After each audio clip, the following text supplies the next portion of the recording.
After my husband moved his girlfriend into our home, I moved their dreams into foreclosure. I had spent 15 years building what I thought was an unshakable marriage, only to discover that my husband Marcus had been quietly constructing an entirely different life behind my back. The morning I found women's earrings that weren't mine tucked between our couch cushions, I knew something had shifted in ways I couldn't yet comprehend. What I didn't expect was that 3 months later, I'd be sitting in my lawyer's office watching Marcus and his 26-year-old girlfriend sign foreclosure papers on the dream house they thought they'd stolen from me. Before we jump back in, tell us where you're tuning in from, and if this story touches you, make sure you're subscribed, because tomorrow, I've saved something extra special for you. My name is Vivian Warren, and at 42, I had become the kind of woman who measured her worth by how smoothly she could orchestrate everyone else's happiness. I was the wife who remembered anniversary dates, the mother who never missed a soccer game, and the daughter-in-law who brought homemade pie to every family gathering. I ran a small but successful interior design consultancy from our home office, managed our household finances, and somehow always found time to listen when Marcus needed to vent about his demanding job at the architectural firm downtown. Our house in Maple Ridge was my masterpiece, a restored Victorian that we'd purchased as a shell 7 years earlier. I had poured countless hours into every detail, from the hand-selected vintage light fixtures to the custom-built kitchen island where Marcus and I used to share coffee every morning before he left for work. The wraparound porch was painted in soft sage green, and the garden beds I'd cultivated produced prize-winning roses that our neighbors constantly complimented. It wasn't just our home, it was my canvas, my sanctuary, and according to the mortgage documents, half mine by law. Marcus Warren was the kind of man who looked reliable from a distance. Tall, well-dressed, with prematurely silver hair that made him appear distinguished rather than aging. He had a way of speaking in measured tones that made people trust him immediately, which served him well in his career designing commercial buildings. We'd met at a charity auction where I was volunteering and he was bidding on artwork for a client. He pursued me with the same methodical patience he applied to his blueprints, and I fell for his steady confidence, believing it meant security. Our daughter Emma was now 12, bright and observant in the way that sometimes made me uncomfortable. She had Marcus's analytical mind but my intuitive nature, which meant she often picked up on tensions that adults tried to hide. Recently, she'd been asking why Daddy was working so many late nights, and why I seemed tired all the time. I deflected with the usual explanations about adult responsibilities and seasonal work demands, but Emma's questions lingered in my mind like warnings I wasn't ready to hear. The first crack in my carefully maintained world appeared on a Tuesday evening in October. Marcus had texted that he'd be home late again, something about a client dinner that couldn't be rescheduled. I was used to these delays, had learned to keep his dinner warm, and not ask too many questions about the specifics. But when I was tidying the living room before bed, my hand found something foreign wedged deep in the couch cushions where Marcus usually sat to review his project files. The earrings were delicate silver hoops with tiny pearl drops, clearly expensive and unmistakably not mine. I wore simple studs or small hoops, never anything that dangled. These were the kind of earrings a younger woman might choose, something flirtier and more attention-seeking than my conservative style. I held them in my palm for several minutes, trying to construct an innocent explanation. Maybe they belonged to Emma's friend, though none of her friends wore jewelry this sophisticated. Maybe they'd fallen from a client's purse during one of the rare meetings Marcus held at our house, though he hadn't brought anyone home in months. I placed them on the kitchen counter and waited for Marcus to come home, planning to ask casually if he knew where they might have come from. But when he finally arrived at nearly midnight, smelling faintly of perfume that wasn't mine, I found myself saying nothing. Instead, I watched him glance at the earrings, pause for just a moment too long, then continue toward the stairs without comment. His lack of curiosity told me everything I needed to know. The second crack appeared the following week, when I was reviewing our joint credit card statements, something I did monthly to track our household budget. There were charges I didn't recognize, small but frequent. Coffee shops in parts of the city where Marcus never worked. A florist near his office that had delivered arrangements I'd never received. Most telling was a recurring charge to a upscale restaurant called Bella Vista. where Marcus claimed to be having those numerous client dinners. I called Bella Vista, pretending to confirm a reservation, using Marcus's name and explaining that I was his assistant. The hostess was helpful, mentioning that Mr. Warren's usual table for two was available next Thursday, and asking if his companion would be joining him as always. When I asked for clarification, she described a petite blonde woman who always ordered the salmon and seemed very affectionate with Marcus. I thanked her and hung up, my hands shaking slightly as I processed what I'd just learned. That evening, I suggested that Marcus and I have dinner at Bella Vista, claiming I'd heard wonderful things about it and thought it would be nice to have a proper date night. His reaction was immediate and telling. He tensed, suggested other restaurants, claimed Bella Vista was overpriced and probably not worth the drive. When I pressed gently, mentioning that several people had recommended it specifically, he became irritated and accused me of being pushy about trivial things. We ended up eating at a chain restaurant where the service was mediocre, and Marcus spent most of the meal checking his phone. The third crack became a chasm 2 weeks later when Emma asked if I knew why Daddy had been getting so many phone calls from someone named Chloe. She'd answered our landline one afternoon while I was in the garden, and a woman had asked for Marcus, mentioning something about meeting up later. When Emma explained that Daddy was at work, the woman had laughed and said she'd try his cell phone instead. Emma thought nothing of it, but the name Chloe stuck with her because it was the same as her favorite doll from when she was younger. I knew no one named Chloe in Marcus's professional circle, and he'd never mentioned any colleagues or clients by that name. That night, I waited until Marcus was in the shower and quickly scrolled through his phone, which he'd left charging on his nightstand. The device was password protected, but I knew Marcus well enough to guess that he'd use Emma's birthday, which he did for most of his security codes. What I found made my stomach drop. Hundreds of text messages to and from Chloe Montgomery, dating back nearly 6 months. The early messages were professional enough, discussing project timelines and meeting schedules.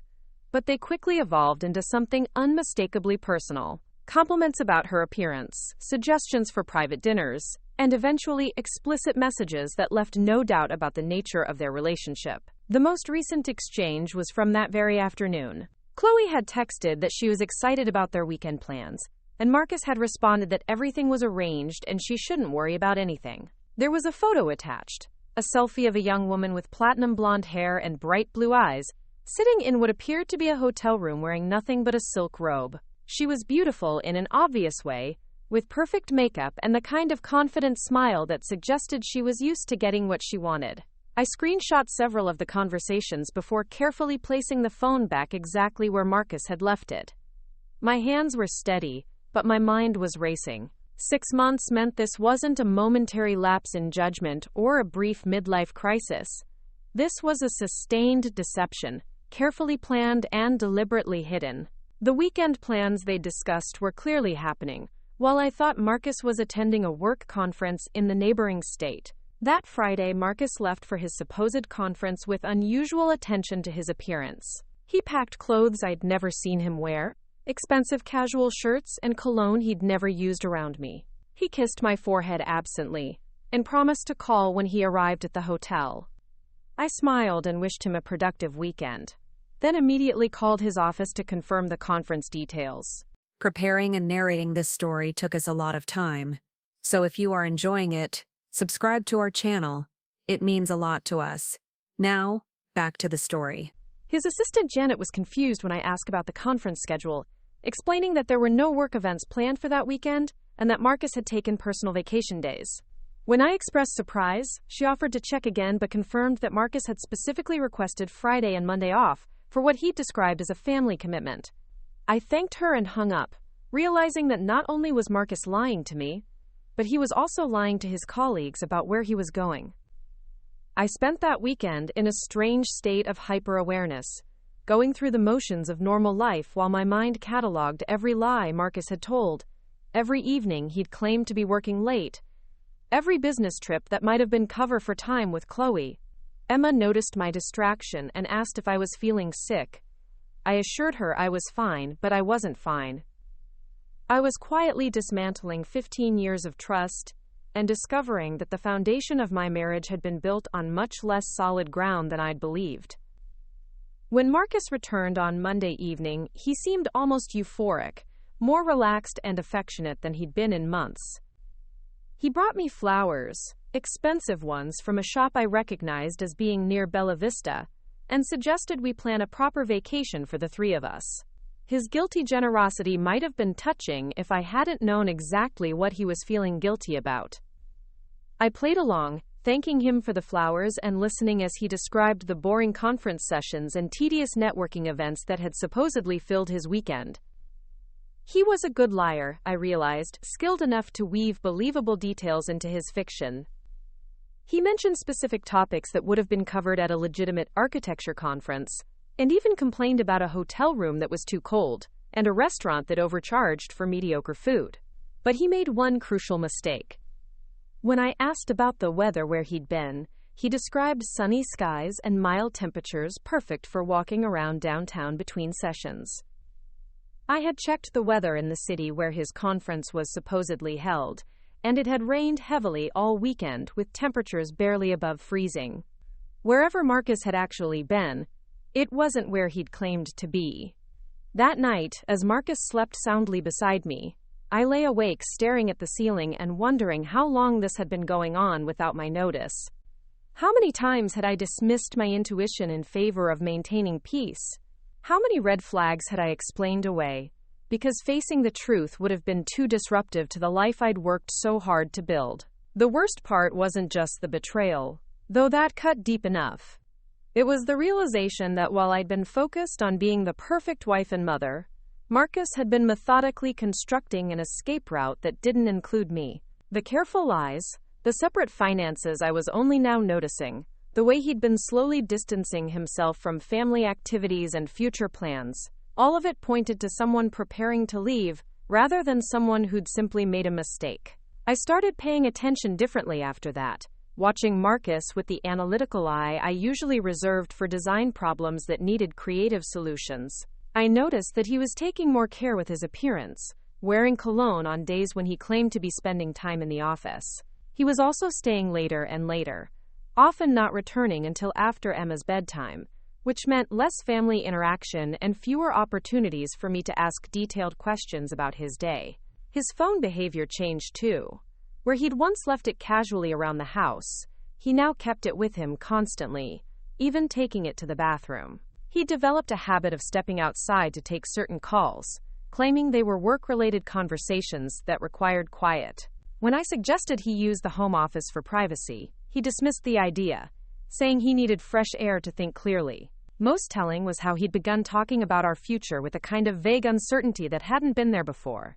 When I mentioned wanting to refinish the hardwood floors in the spring, he suggested we wait and see how our budget looked. When Emma asked about summer vacation plans, he said we might need to keep things simple this year due to work pressures. These weren't the responses of a man planning to be part of our family's long-term future. The breaking point came on a Thursday evening in November, when Emma was at a sleepover, and Marcus claimed he needed to work late to meet a project deadline.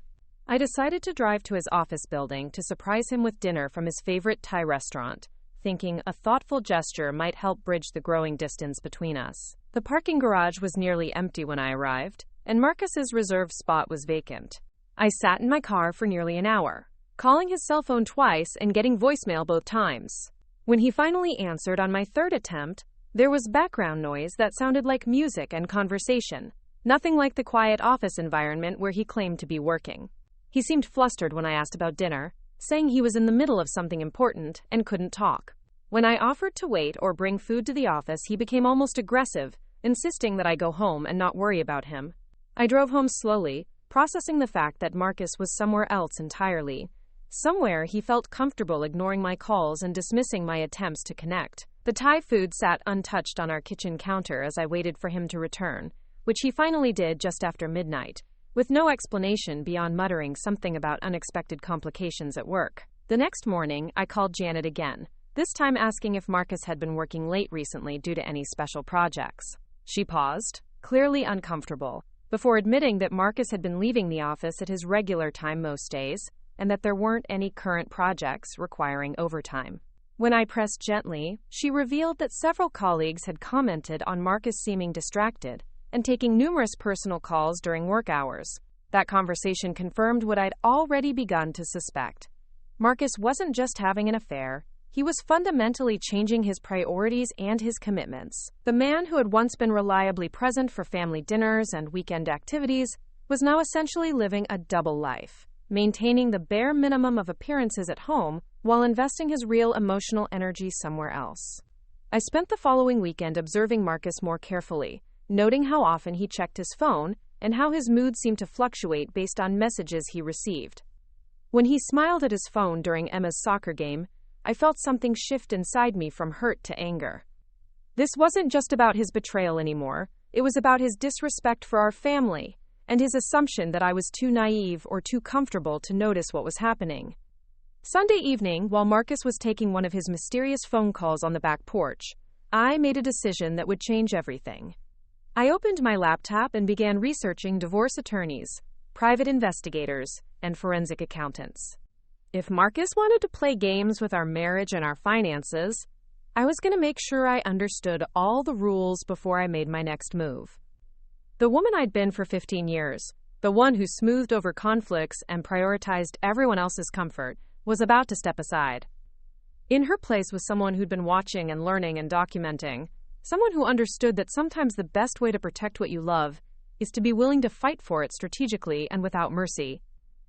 I had no idea that within 2 months, Marcus and Chloe would be standing in our kitchen announcing their intention to make our house their permanent home, with me relegated to a guest room until I could find somewhere else to live. I also had no idea that by the time they realized what I was really capable of, it would be far too late for them to do anything but watch their carefully laid plans crumble into financial ruin. But that night, sitting at my kitchen table with my laptop open and my husband's lies finally laid bare, I knew one thing with absolute certainty. The game had changed, and this time, I was going to be the one writing the rules. The investigation phase began with a methodical precision that surprised even me. Over the next 3 weeks, I transformed from a woman who had always trusted blindly into someone who verified everything. I started keeping detailed records of Marcus's movements, his phone calls, and most importantly, his lies. Each discrepancy I documented felt like collecting evidence for a trial I wasn't yet ready to announce. My first strategic move was to hire a private investigator, though not in the way most people might expect. Rather than immediately seeking proof of the affair I already knew about, I focused on understanding the full scope of Marcus's deception. I contacted Rebecca Martinez, a former police detective who now ran a discreet investigation service, specializing in financial infidelity and hidden assets. Her office was located in a nondescript building downtown, and when I explained my situation, she nodded with the weary recognition of someone who'd heard this story many times before.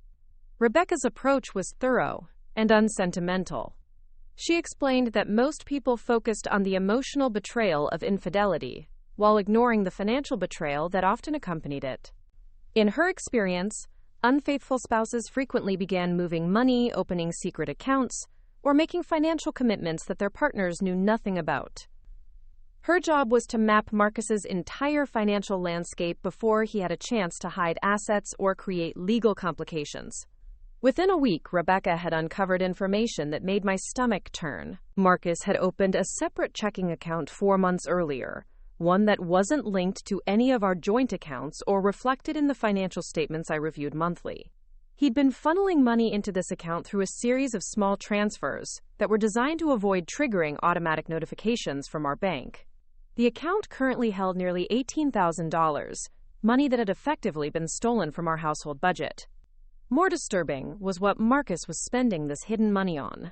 Rebecca's forensic accounting revealed payments to luxury hotels, expensive restaurants, jewelry stores, and even a travel agency that specialized in romantic getaways. He'd purchased airline tickets to destinations I'd never heard him mention, paid for spa services and fine dining experiences that he'd never shared with me.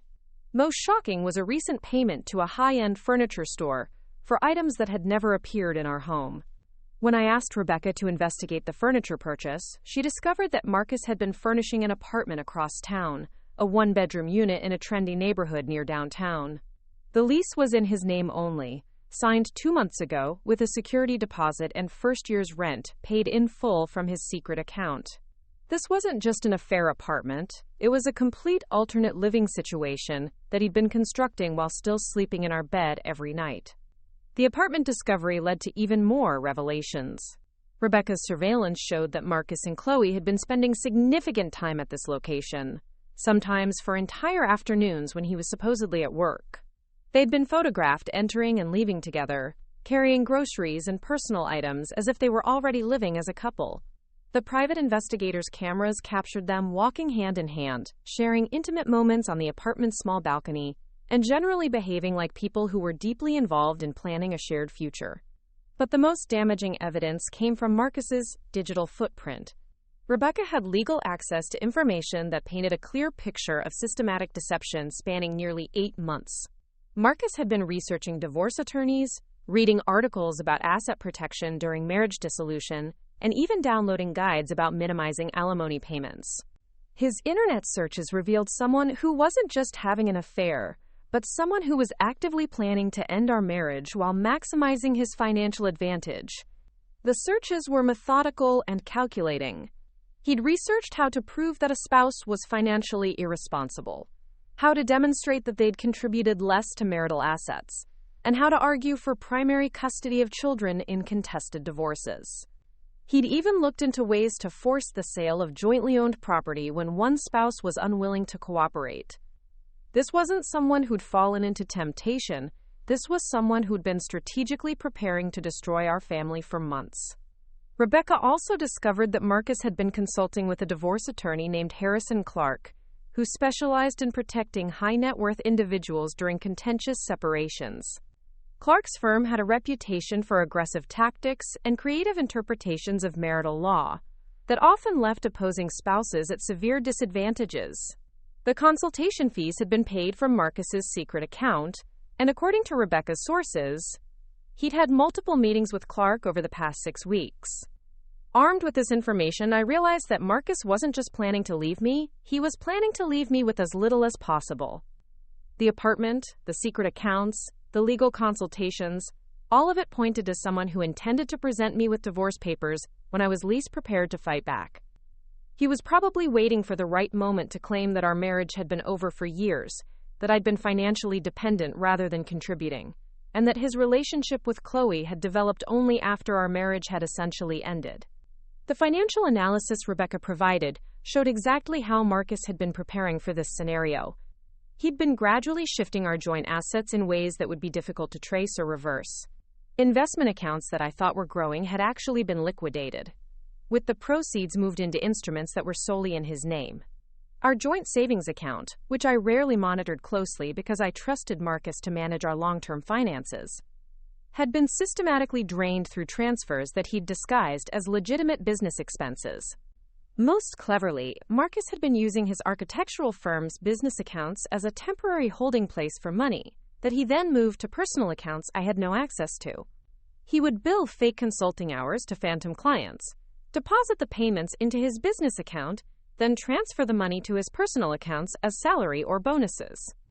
The paper trail made it look like his income had increased dramatically over the past year, when in reality he was stealing from our joint assets to create the illusion of independent wealth. Rebecca estimated that Marcus had moved nearly $60,000 out of our joint reach over the past 8 months, money that legally belonged to both of us but was now positioned as his separate property.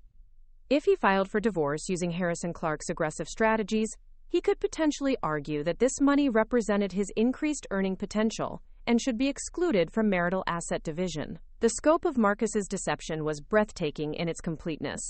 He hadn't just been unfaithful, he'd been systematically dismantling our financial security while positioning himself for a legal battle that I didn't even know was coming. Every late night at the office, every business trip, every moment when he'd seemed distracted or distant, he'd been working on ending our marriage in the most financially advantageous way possible. But Rebecca's investigation also revealed weaknesses in Marcus's strategy that he probably didn't realize existed. His digital footprint was extensive and damaging, creating a clear timeline of premeditated deception that would be difficult to explain in court. His secret apartment lease and the furniture purchases demonstrated that he'd been planning a separate life while still benefiting from our joint household. Most importantly, his financial manipulations had been documented in ways that a forensic accountant could easily trace and present as evidence of intentional asset hiding. Rebecca recommended that I immediately begin protecting myself legally and financially. She referred me to Patricia Hendricks, a family law attorney who specialized in representing spouses who'd been blindsided by strategic divorce filings. Patricia's approach was to get ahead of the deception, documenting everything before the unfaithful spouse realized they'd been discovered. Her goal was to ensure that when the divorce papers were eventually filed, her client was the one who controlled the narrative and the evidence. My first meeting with Patricia took place on a gray December morning when Marcus thought I was having lunch with my sister. Patricia's office was warm and professional, decorated with family photos and legal awards that suggested both competence and compassion. When I explained what Rebecca had discovered, Patricia nodded grimly and pulled out a legal pad to begin taking notes. Patricia's assessment was blunt and strategic. Marcus had been planning this for months, possibly longer, and his choice of Harrison Clark as his attorney suggested that he intended to play hardball. Clark's reputation was built on overwhelming opposing spouses, with aggressive legal tactics, financial pressure, and strategic delays that exhausted their resources and their will to fight. Patricia had faced him in court before and knew exactly how he operated. The key to defeating Clark's strategy was to be better prepared than he expected and to control the timing of the legal proceedings.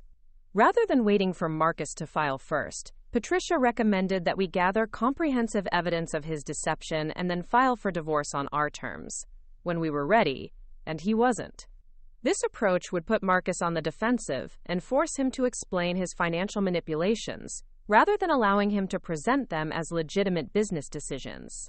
Patricia immediately began the process of freezing our joint accounts and securing temporary restraining orders that would prevent Marcus from moving any additional assets without court approval. She filed emergency motions that would require Marcus to disclose all financial accounts, investment holdings, and business relationships within 30 days.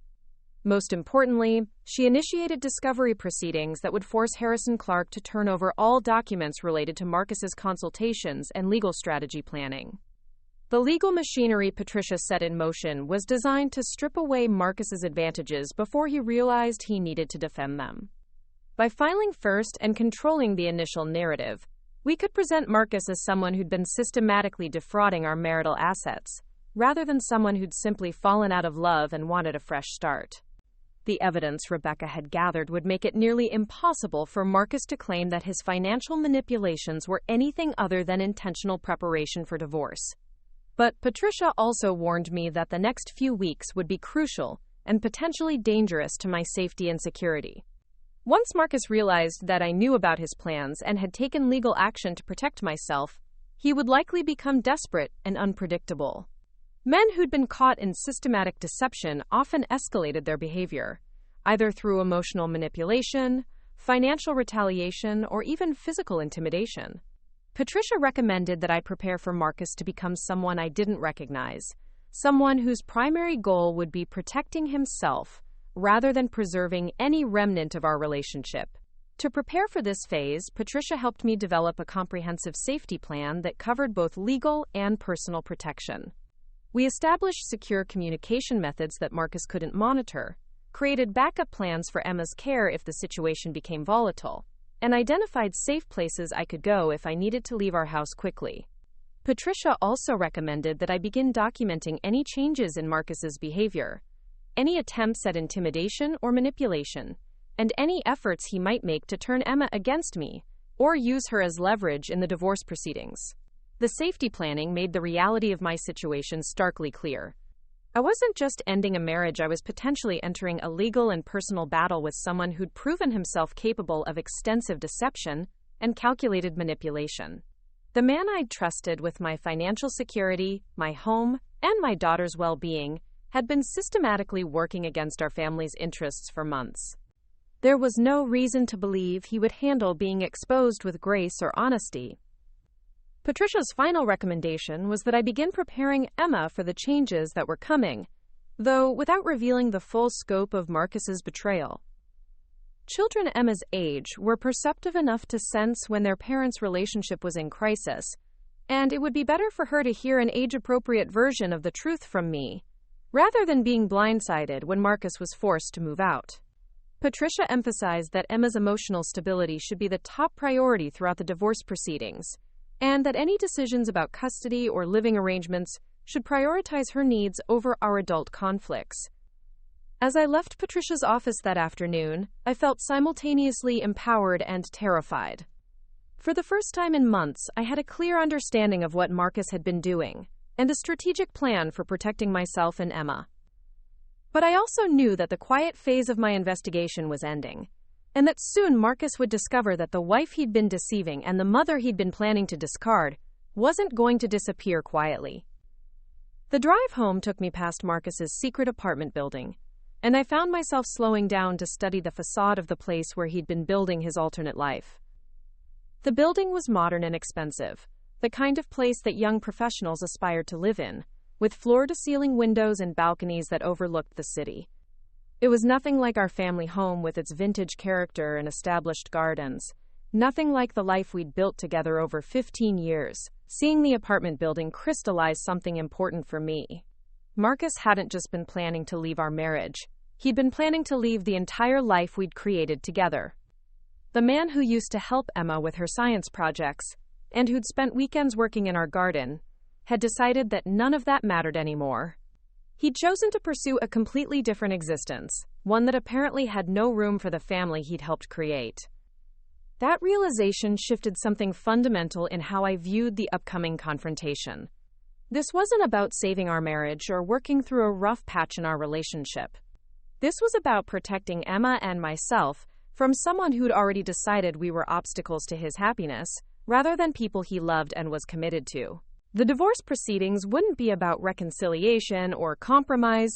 They would be about ensuring that Marcus couldn't complete his plan to financially devastate us while starting fresh with Chloe. When I arrived home that evening, Marcus was already there, sitting at the kitchen island reviewing what appeared to be architectural plans. He looked up and smiled when I walked in, the same warm expression he'd been using to mask his deception for months. For a moment, I felt disoriented by the disconnect between his apparent normalcy and everything I now knew about his secret life. Emma bounded into the kitchen, excited to show me a drawing she'd made at school. As I admired her artwork and listened to her chatter about her day, I was acutely aware of Marcus watching us with an expression I couldn't quite read. Was he feeling guilty about what he was planning to do to our family? Was he calculating how the upcoming changes would affect his relationship with Emma? Or was he simply maintaining his performance until he was ready to reveal his true intentions? That night, as Marcus and I went through our usual bedtime routine, I found myself studying his face for signs of the deception I now knew was there. He seemed relaxed, almost content, as if the stress of maintaining his double life had somehow become comfortable for him. When he kissed me goodnight, it felt like a stranger's lips touching mine, and I wondered how long it had been since he'd felt any genuine affection for me at all. I lay awake for hours that night, processing everything Rebecca and Patricia had told me and trying to prepare mentally for what was coming. In less than a week, the legal papers would be filed, and Marcus would discover that his carefully constructed plan had been detected and countered. His secret accounts would be frozen, his apartment lease would become evidence of premeditated deception, and his consultations with Harrison Clark would be exposed as preparation for financial warfare rather than honest legal advice. The woman who'd spent 15 years trying to be the perfect wife was about to become someone Marcus had never imagined possible, someone who'd investigated his deception more thoroughly than he'd hidden it, someone who'd outstrategized the man who thought he was the smartest person in the room. By the time Marcus realized what had happened, it would be too late for him to protect the assets he'd been stealing, or to control the narrative he'd been planning to spin. But first, I had to get through the next few days of pretending that nothing had changed, of maintaining the same routines and conversations that had been covering Marcus's betrayal for months. I had to smile and nod and play the role of the unsuspecting wife while knowing that our marriage was already over, and that the only question remaining was how much damage Marcus would be allowed to do before he was stopped. The hardest part wasn't the pretending, it was the waiting. Every moment that passed felt like another opportunity for Marcus to move more money, to destroy more evidence, or to accelerate whatever timeline he and Chloe had established for their life together. But Patricia had been clear that we needed just a few more days to ensure all the legal protections were in place before we revealed our hand. As dawn broke on what I knew would be one of my last mornings as an unsuspecting wife, I realized that I was no longer afraid of what Marcus might do when he discovered my investigation. Instead, I was eager to see his reaction when he realized that the woman he'd been deceiving had become someone far more formidable than he'd ever imagined possible. The counterstrike began on a Friday morning, when Marcus left for what he believed was just another day of maintaining his elaborate deception. He kissed my cheek absently, mentioned something about working late again, and headed out the door with the same confident stride he'd been using to walk between his two lives for months. 20 minutes after his car disappeared down our street, Patricia's process server was standing at his office door with papers that would shatter his carefully constructed world. I wasn't there to witness Marcus receiving the divorce petition, the asset freeze orders, and the emergency custody motion, but Patricia called me within an hour to report that it had been accomplished. Her voice carried a note of satisfaction, as she described how Marcus had apparently gone pale when he realized the scope of what had been filed against him. According to the process server, Marcus had tried to call someone immediately after reading the papers, but had been unsuccessful in reaching whoever he was trying to contact. The legal documents Patricia had prepared were devastating in their thoroughness. The divorce petition detailed Marcus's financial deception with specific account numbers, transaction dates, and dollar amounts that made his asset hiding undeniable. The emergency motions froze not only our joint accounts but also Marcus's secret checking account and the business accounts he'd been using to launder marital assets. Most importantly, the custody motion established temporary sole custody for me, while requiring Marcus to explain his secret apartment and his relationship with Chloe before he could claim any parenting rights. But the real masterpiece was the restraining order that prohibited Marcus from entering our family home without my explicit permission. Patricia had crafted the language carefully, arguing that Marcus's systematic financial deception and secret living arrangements demonstrated a pattern of behavior that made him a threat to the stability and security of our household. The order would force Marcus to live in his secret apartment full-time, making his relationship with Chloe a matter of public record rather than a hidden affair. I spent that Friday in a state of controlled anticipation, going through my normal routine while mentally preparing for Marcus's inevitable return home and his reaction to discovering that his plans had been not only detected but completely dismantled. Emma was spending the night at my sister's house, a sleepover I'd arranged weeks in advance to ensure she wouldn't be present for what I expected to be an explosive confrontation. The call came at 2:47 in the afternoon. Marcus's voice was tight with barely controlled rage as he demanded to know what I thought I was doing. His usual measured tone had been replaced by something sharper and more desperate, and I could hear traffic in the background, suggesting he'd stepped outside his office to make the call. When I asked what he was referring to, he exploded with a string of accusations about vindictive behavior and legal overreach that confirmed Patricia's assessment of how men like Marcus typically reacted when their deception was exposed. I responded with the calm, measured tone I'd been practicing with Patricia, explaining that I was simply protecting my legal rights and Emma's best interests while we worked through some marital difficulties I'd recently become aware of. When Marcus demanded specifics, I told him that we could discuss everything when he came home that evening, though I mentioned that he should probably review the restraining order carefully before deciding whether to enter the house. The silence that followed my comment about the restraining order was profound and telling.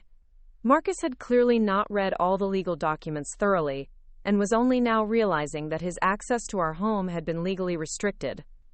When he finally spoke, his voice had changed again, becoming more calculating and controlled. He asked if I was serious about barring him from his own house, and I replied that I was simply following the court's instructions while we sorted out some complex legal and financial issues. Marcus's next move was predictable, but still shocking in its immediacy.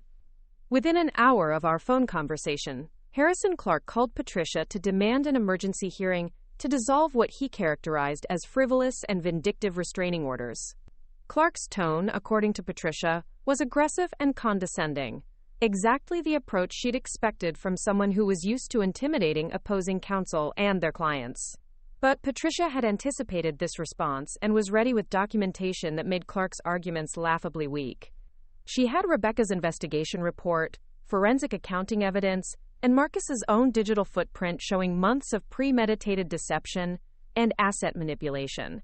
When Clark tried to argue that the restraining order was punitive rather than protective, Patricia calmly offered to provide the court with evidence of Marcus's secret apartment, his hidden financial accounts, and his consultations with divorce attorneys while still living as a married man.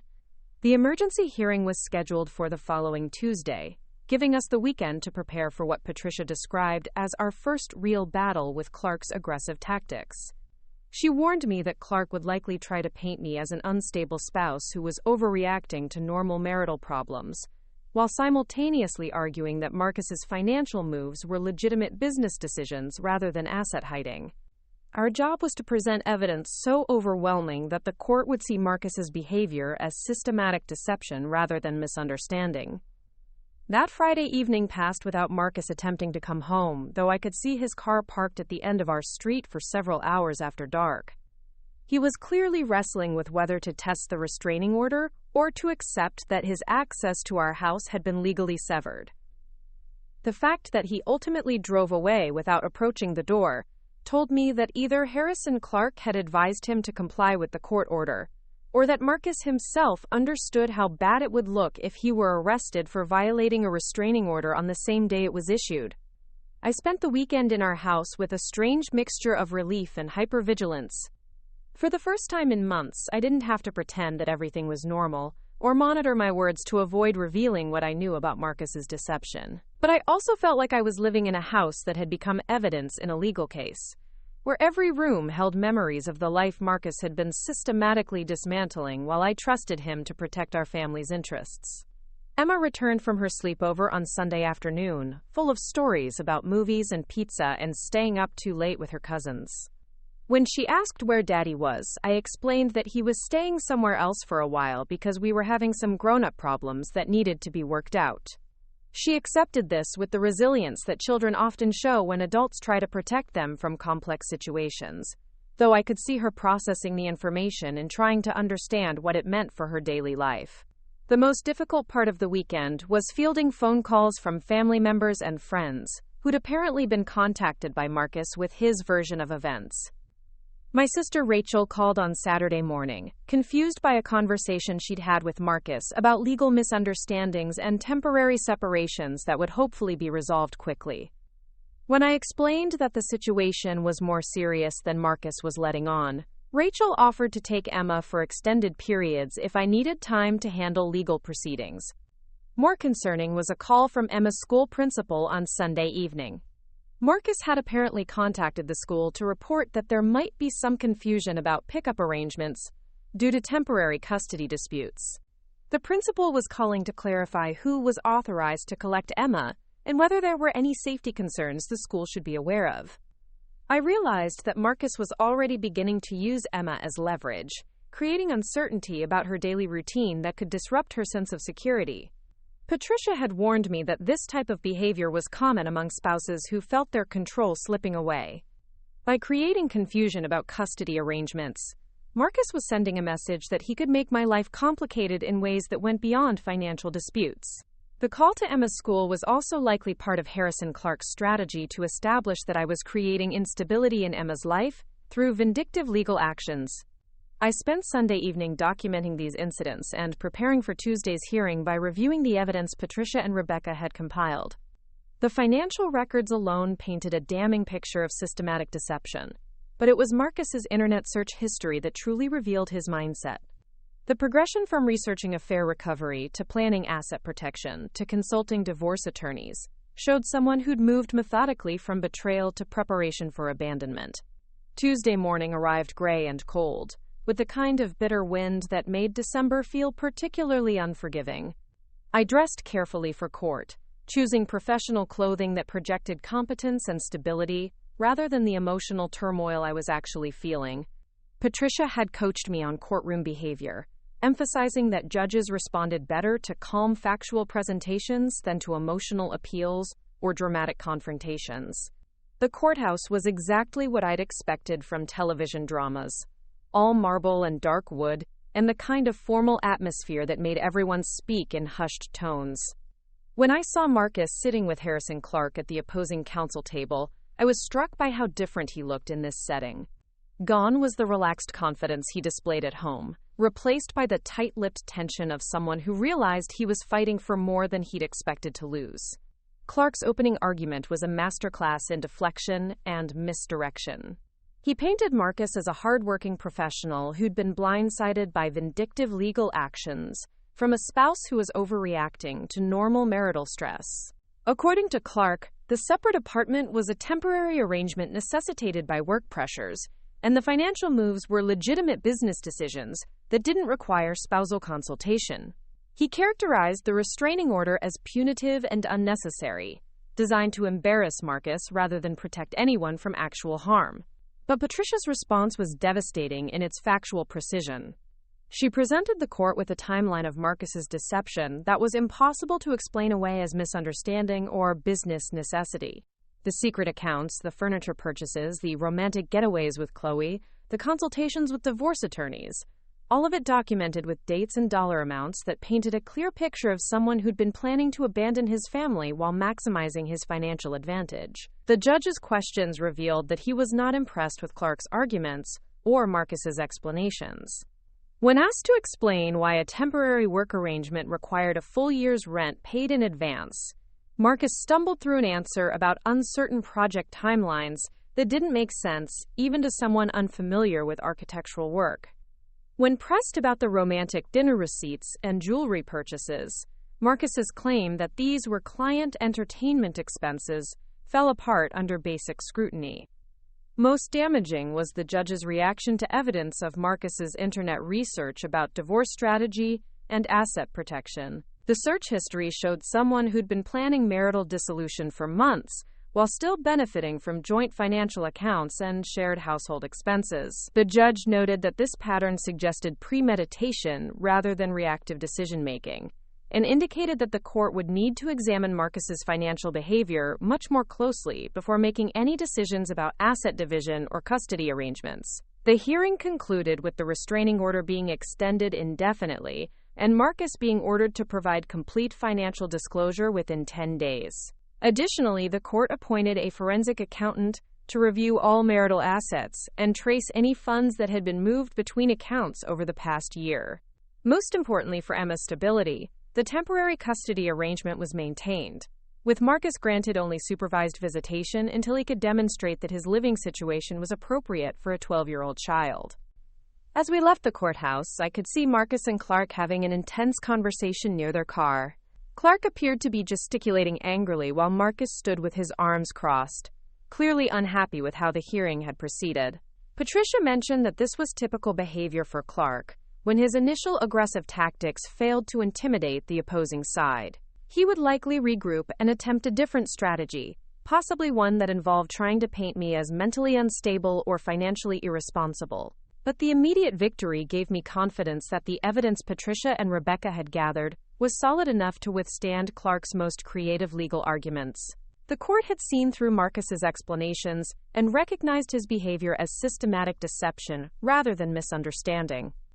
More importantly, the judge had protected Emma's stability by maintaining the custody arrangement that kept her in our family home with me. The drive home from court felt surreal, like returning to normal life after being inside a television drama. Emma was at school, unaware that her parents had just spent the morning in legal combat that would determine the structure of her future living arrangements. I found myself wondering how to explain the day's events in age-appropriate terms that would help her understand why Daddy couldn't come home, without making her feel responsible for the adult conflicts that were reshaping our family. That afternoon brought an unexpected development that changed the trajectory of everything that followed. Rebecca called with information she'd discovered while conducting additional surveillance of Marcus and Chloe. They had apparently spent the previous evening at a real estate office, not browsing apartments but meeting with a commercial real estate agent who specialized in investment properties. Rebecca had photographed them reviewing documents and signing what appeared to be preliminary agreements for a significant financial transaction. The real estate meeting suggested that Marcus and Chloe weren't just planning to live together. They were planning to invest together in ways that would require substantial capital. Given that Marcus's legitimate assets were now frozen by court order, any investment money would have to come from sources that weren't yet known to our legal team. This meant that Marcus had likely hidden additional assets, or that Chloe had financial resources that were being used to support their joint plans. Patricia immediately filed additional discovery motions requiring Marcus to disclose any business partnerships, investment agreements, or financial commitments he'd made within the past 6 months. She also requested that the court expand the asset freeze to include any business entities that Marcus had formed or invested in during the period when he was hiding money from our joint accounts. The goal was to prevent Marcus and Chloe from using hidden or transferred assets to establish a business or investment portfolio that should legally include marital funds. The escalation of legal pressure prompted Marcus to make his first direct attempt at contact since the restraining order had been issued. He called on Wednesday evening while Emma was doing homework, using a tone that alternated between wounded innocence and barely controlled anger. He wanted to know if I was serious about destroying our family over what he characterized as a temporary relationship that didn't threaten our marriage. The audacity of Marcus's attempt to minimize his behavior was breathtaking. According to his version of events, his relationship with Chloe was a brief emotional affair that had gotten out of hand, but could be ended if I would drop the legal proceedings and work on rebuilding our marriage. He claimed that the apartment and the financial moves were precautionary measures he'd taken while trying to figure out how to end the affair without destroying our family, not evidence of planning to abandon us. I listened to Marcus's explanation with the detached interest I might show for a particularly creative piece of fiction. The man who'd spent 8 months systematically transferring marital assets, researching divorce strategy, and building a complete alternate life, was now claiming that everything could be undone if I would simply ignore the evidence and trust him to do better. The disconnect between his actions and his words was so profound that I wondered if he actually believed what he was saying, or if he simply assumed I was naive enough to accept his revised narrative. When Marcus finished his explanation, I told him that any communication about our marriage or Emma's welfare needed to go through our respective attorneys, as the court had recommended. I also mentioned that I hoped he would comply with the financial disclosure requirements so that we could move forward with resolving our situation in a way that prioritized Emma's best interests. His response was a string of profanity and accusations that confirmed Patricia's prediction about how men like Marcus behaved when their manipulation tactics failed. The call ended with Marcus threatening to fight the custody arrangements and demanding more access to Emma, despite the fact that he'd been granted supervised visitation that he hadn't yet attempted to exercise. His threats felt more like attempts to regain control than genuine concern for Emma's well-being, especially since he'd been spending most of his free time with Chloe, rather than finding ways to maintain his relationship with his daughter during this difficult period. Thursday brought news that Marcus had retained additional legal counsel, not to replace Harrison Clark, but to supplement his representation with specialists in business law and asset protection. Patricia interpreted this development as confirmation that Marcus had hidden assets or business interests that he was now desperate to protect. The fact that he was willing to spend significant money on multiple attorneys suggested that the stakes were much higher than the marital assets we'd already identified. Rebecca's continued investigation soon revealed why Marcus needed specialized legal representation. Through her network of contacts in the financial industry, she discovered that Marcus had been using his architectural firm as the foundation for a complex web of business relationships and investment vehicles.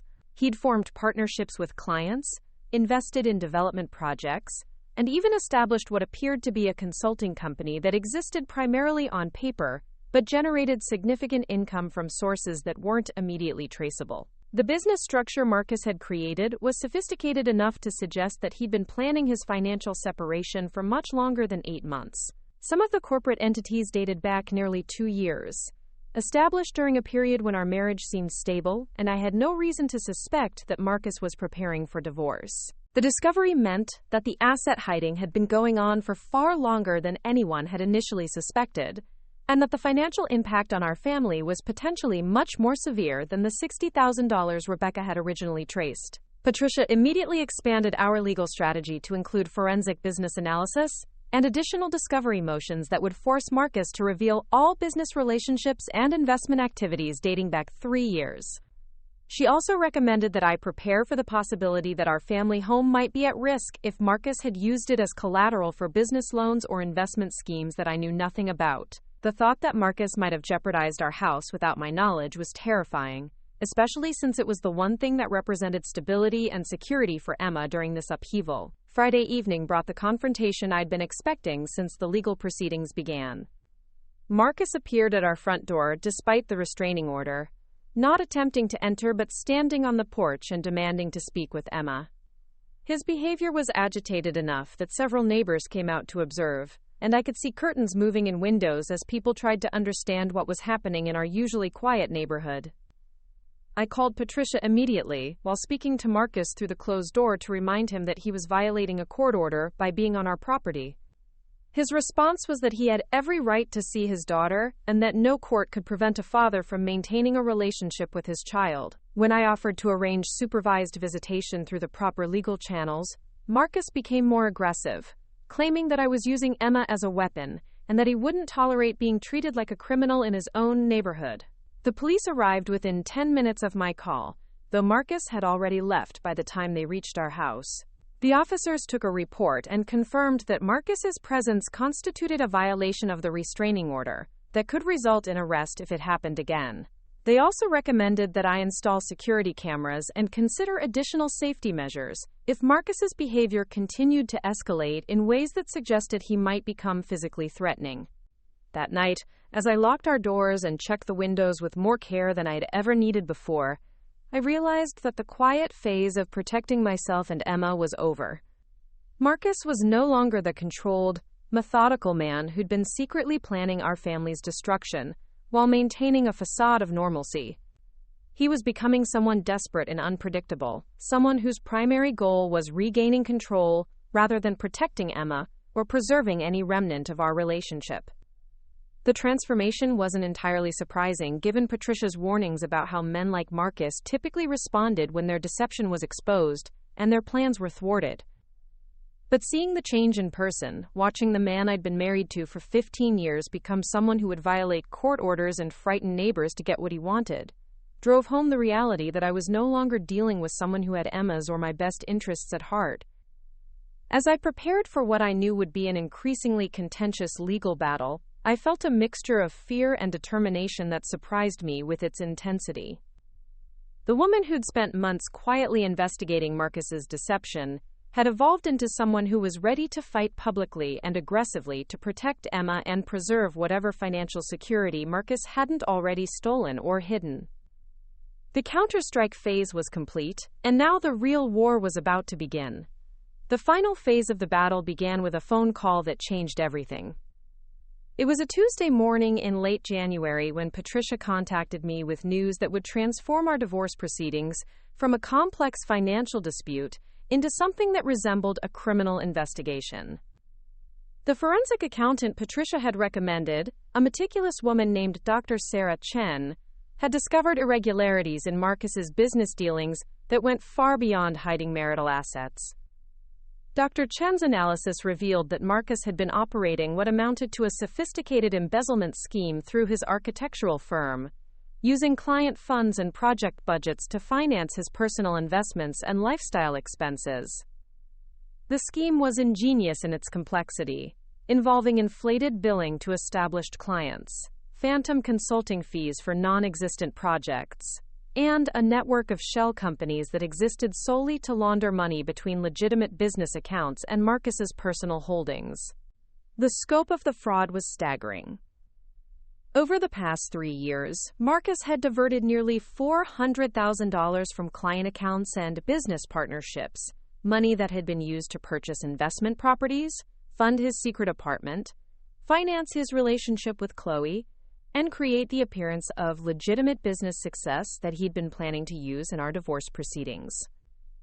The architectural firm that I'd believed was thriving was actually operating as a front for Marcus's personal enrichment at the expense of clients who trusted him with million-dollar construction projects. Dr. Chen's report included detailed evidence of forged invoices, altered contracts, and financial records that had been manipulated to hide the movement of funds between accounts. Marcus had been billing clients for materials that were never purchased, charging for labor that was never performed, and creating fake subcontractor expenses that were actually payments to accounts he controlled. The scheme required constant manipulation and increasingly complex lies, which explained why Marcus had been working such long hours and seemed perpetually stressed about business matters. But the most damaging discovery was that Marcus had used our family home as collateral for loans that he'd taken to cover shortfalls when his embezzlement couldn't keep pace with his spending. Without my knowledge or consent, he'd mortgaged our house through a series of equity loans and refinancing agreements that put our property at serious risk of foreclosure. The loan documents bore forged signatures that appeared to be mine, along with financial statements that grossly overstated our household income and understated our debts. Patricia immediately contacted the district attorney's office to report the evidence of fraud and forgery that Dr. Chen had uncovered. The criminal implications of Marcus's behavior meant that our divorce case would now proceed in parallel with a potential prosecution for embezzlement, fraud, and identity theft. The complexity of the financial crimes also meant that federal agencies might become involved if Marcus had used wire transfers or other interstate methods to move stolen funds.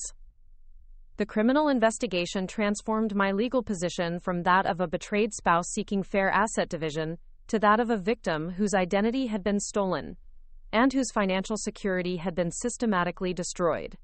Patricia explained that the criminal charges would likely result in Marcus facing significant prison time if convicted, and that restitution requirements would give me priority claim on any assets that were recovered from his business dealings.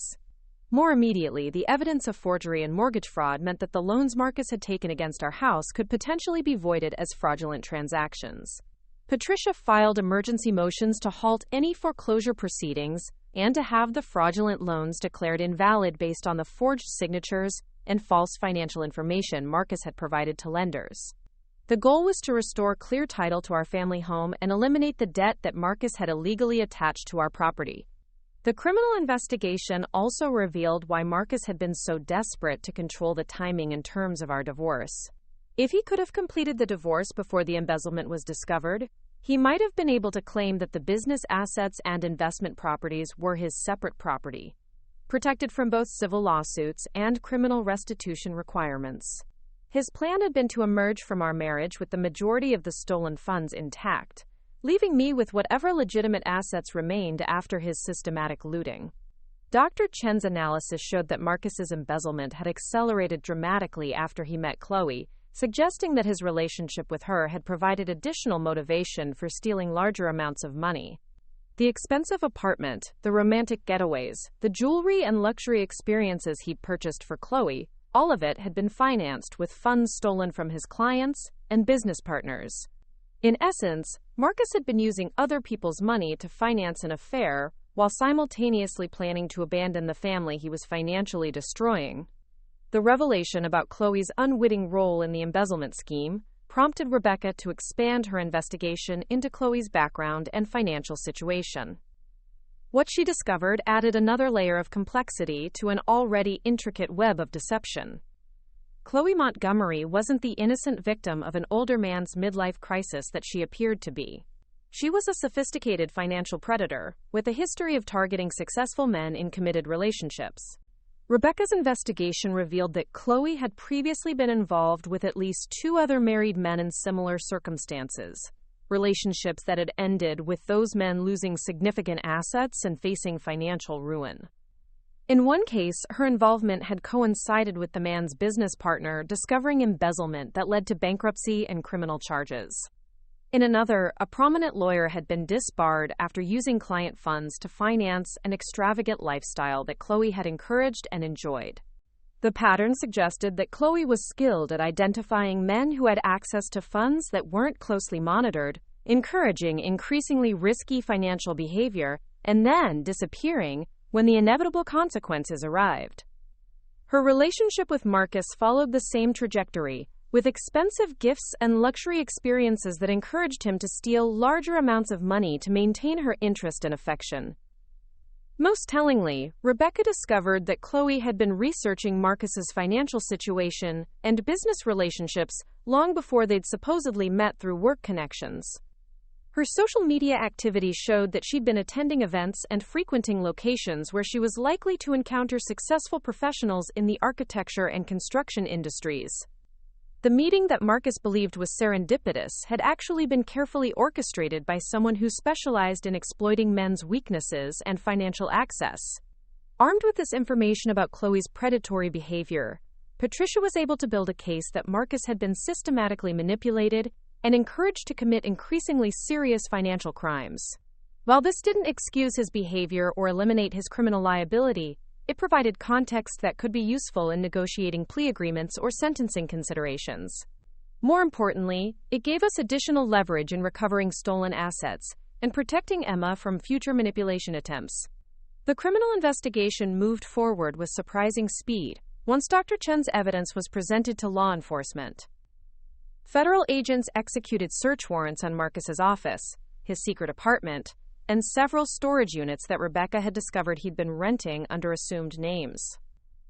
The searches yielded boxes of financial documents, computer hard drives, and physical evidence that supported the forensic accounting analysis and revealed additional victims of Marcus's embezzlement scheme. Marcus was arrested on a Friday morning while meeting with Chloe at an expensive restaurant, where they were apparently celebrating what they believed was progress in the divorce proceedings. The arrest was coordinated to occur in public, ensuring that Chloe would witness Marcus being handcuffed and taken into custody for financial crimes that she had unknowingly encouraged and benefited from.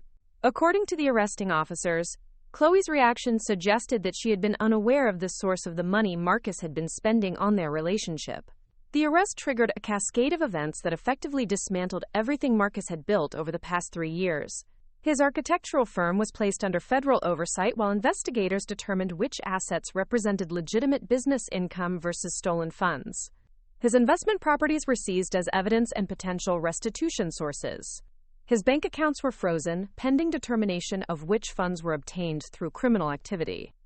Most satisfying was the discovery that the real estate investment Marcus and Chloe had been pursuing was actually a fraudulent scheme designed to separate them from the money Marcus had stolen. The commercial property they'd been planning to purchase didn't exist, and the real estate agent who'd been working with them was actually an undercover federal investigator who'd been tracking a larger investment fraud operation.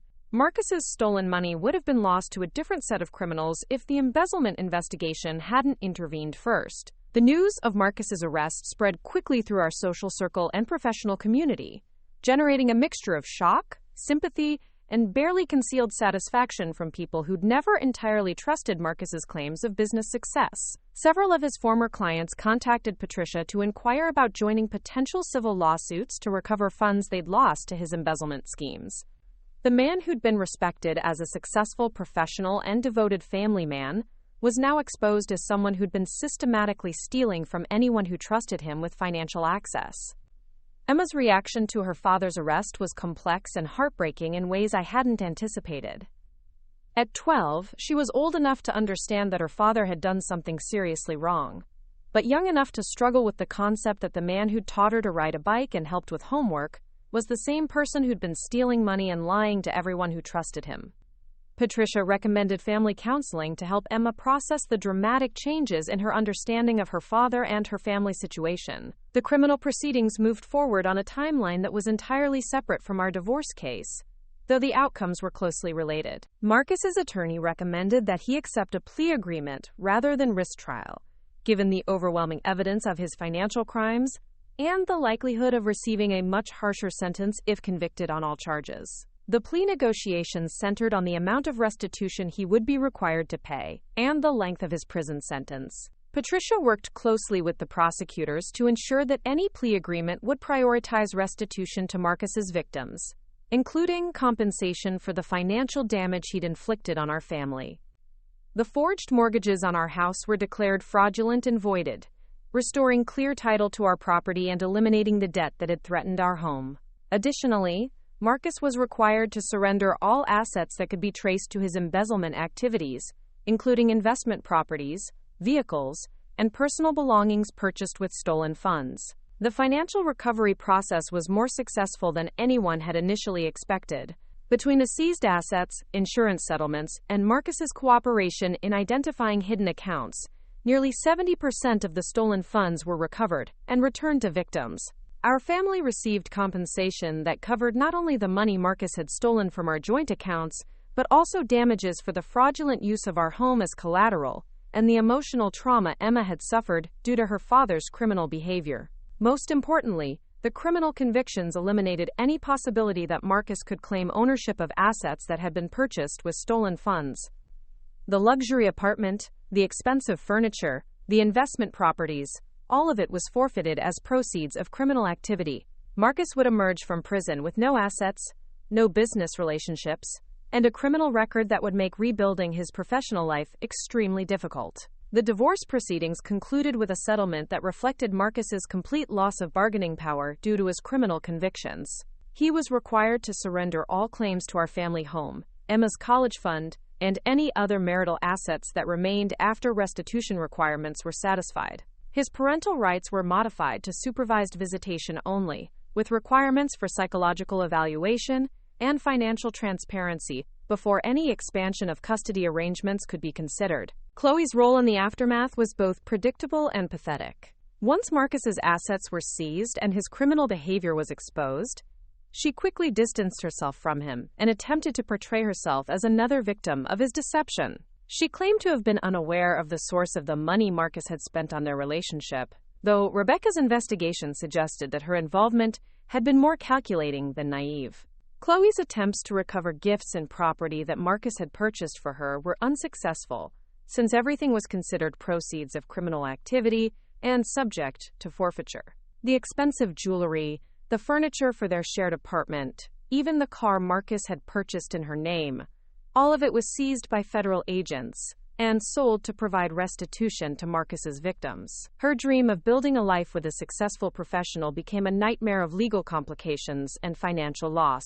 The investigation also revealed that Chloe had been conducting similar relationships with other men while involved with Marcus, suggesting that her apparent devotion to him had been as fraudulent as his business practices. Phone records and financial transactions showed that she'd been accepting money and gifts from multiple sources, using Marcus's generosity to finance relationships with other targets who were potentially more valuable or less legally complicated. Marcus's sentencing hearing was scheduled for a warm day in May, nearly 6 months after his arrest, and 8 months after I'd first discovered evidence of his affair. I attended the hearing with Patricia, not out of any remaining affection for Marcus, but to witness the final legal consequences of his choices, and to ensure that the court understood the full impact of his crimes on Emma and our family. Marcus appeared in court wearing an orange jumpsuit and looking significantly older than his 45 years. The stress of incarceration and the collapse of everything he'd built had taken a visible toll on his health and appearance. When he spoke to address the court before sentencing, his voice carried none of the confidence that had once made him seem so reliable and trustworthy. His statement to the court was a masterpiece of self-pity and deflection, acknowledging his crimes while attempting to minimize his responsibility by claiming that he'd been manipulated by Chloe and overwhelmed by business pressures that made him desperate for financial relief. He mentioned Emma only briefly, expressing regret for the impact of his choices on her life, but stopping short of taking full responsibility for destroying her sense of security and trust in him. The judge's response was swift and unforgiving. Marcus was sentenced to 7 years in federal prison, followed by 5 years of supervised probation, during which he would be required to make monthly restitution payments to his victims. He was also permanently barred from working in any position that involved handling other people's money or financial accounts, effectively ending his career in architecture and any related professional field. As Marcus was led away in handcuffs to begin his prison sentence, I felt a complex mixture of emotions that included relief, sadness, and something approaching closure. The man who'd systematically betrayed our family and stolen from his clients was finally facing appropriate consequences for his actions. More importantly, Emma and I were free to rebuild our lives without the threat of further financial manipulation or legal complications. The months that followed Marcus's sentencing were a period of gradual healing and reconstruction for Emma and me. Our house, now owned free and clear thanks to the voided fraudulent mortgages, became a symbol of stability and security, rather than a target for Marcus's financial schemes. Emma began seeing a therapist who specialized in helping children cope with parental incarceration and criminal behavior, and slowly started to rebuild her sense of trust and safety.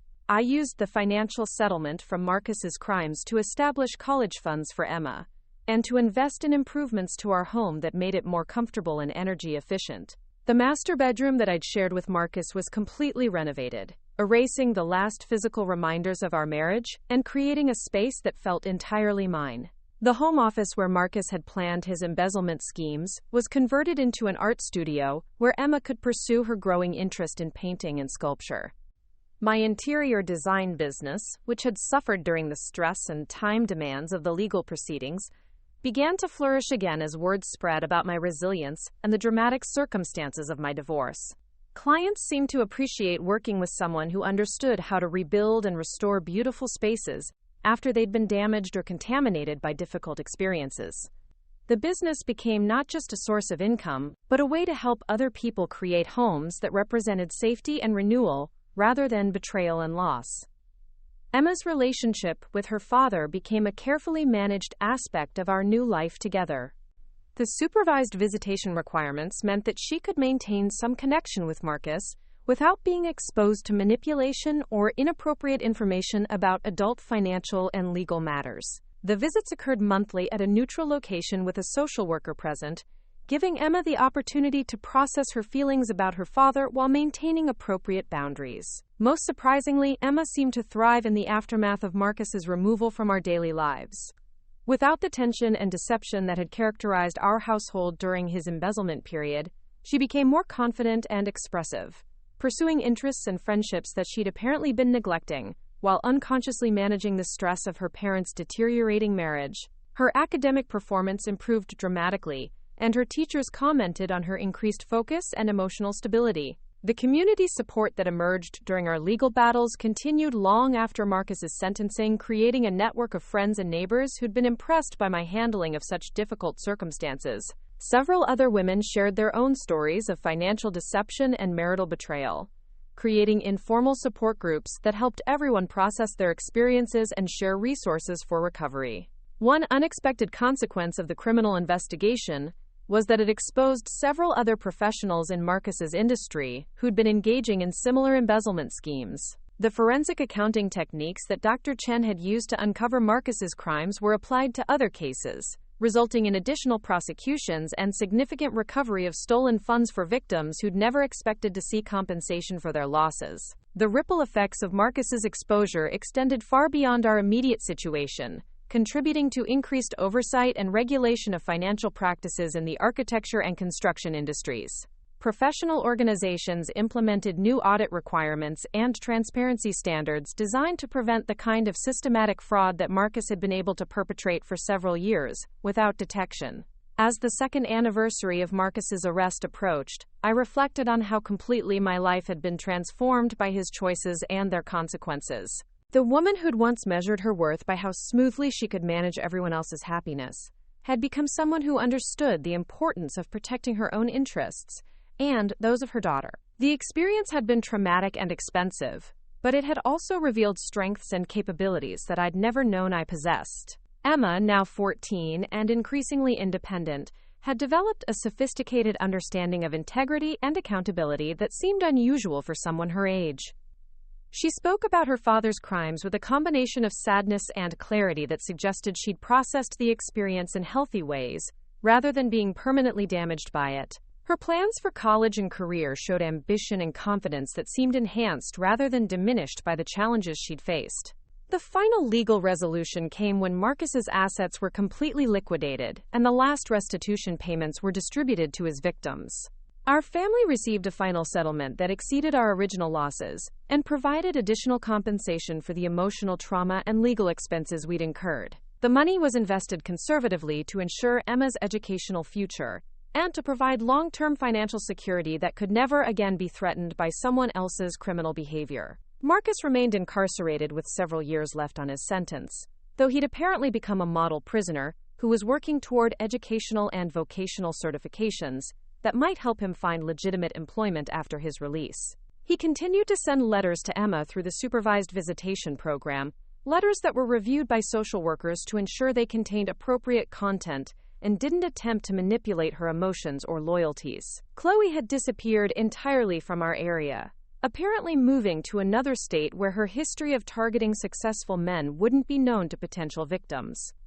Rebecca's contacts in law enforcement occasionally provided updates about women matching her description who'd been involved with married professionals in other cities, suggesting that she'd resumed her predatory activities with new targets who were unaware of her role in Marcus's downfall.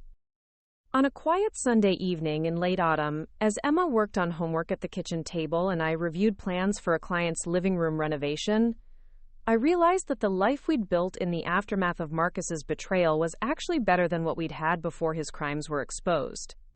The constant stress of living with someone who was systematically lying and stealing had been replaced by the peace of knowing that our home and our future were secure. The house that Marcus had nearly lost to his fraudulent schemes had become a symbol of resilience and recovery, a place where Emma and I could build new traditions and memories that weren't contaminated by deception or financial anxiety. The garden that I'd tended for years had flourished in new ways, perhaps reflecting the renewed energy I brought to nurturing things that mattered to me.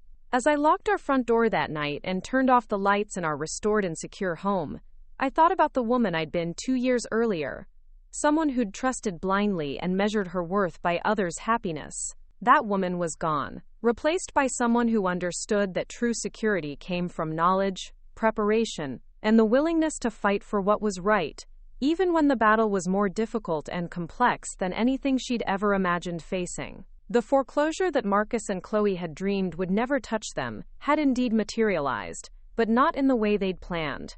Instead of building a life together on the foundation of stolen money and betrayed trust, they'd watched their dreams collapse under the weight of criminal investigation and legal consequences. Their plans for the future had been foreclosed by the very crimes that were supposed to finance them, leaving them with nothing but legal bills and damaged reputations. Emma and I, meanwhile, had emerged from the ruins of Marcus's deception, with our home secure, our future protected, and our relationship stronger than it had ever been when shadowed by his lies and manipulation. The true foreclosure had fallen on those who deserved it, while those who'd been victimized had found ways to rebuild and recover that exceeded anything we'd thought possible during the darkest moments of discovery and legal battle. Looking back now, 3 years after Marcus's sentencing and 5 years since I first found those earrings in our couch cushions, I sometimes marvel at how completely my understanding of strength and security has evolved.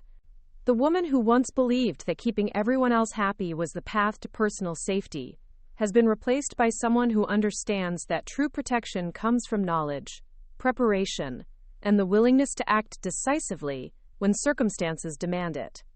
Emma is now 17, a senior in high school with college acceptance letters already arriving from universities that recognize both her academic excellence and the unique perspective she's gained from navigating such complex family circumstances at a young age.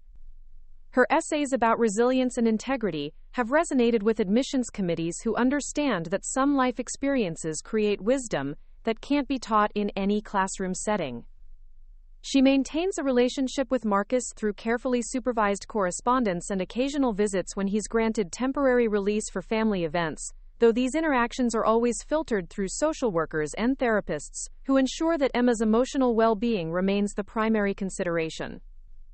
The relationship is cordial but distant, more like that between distant relatives than between a father and daughter who once shared daily life and intimate conversations. Marcus has used his incarceration time productively, earning certifications in construction management and small business accounting that might help him find legitimate employment when he's released in 3 more years.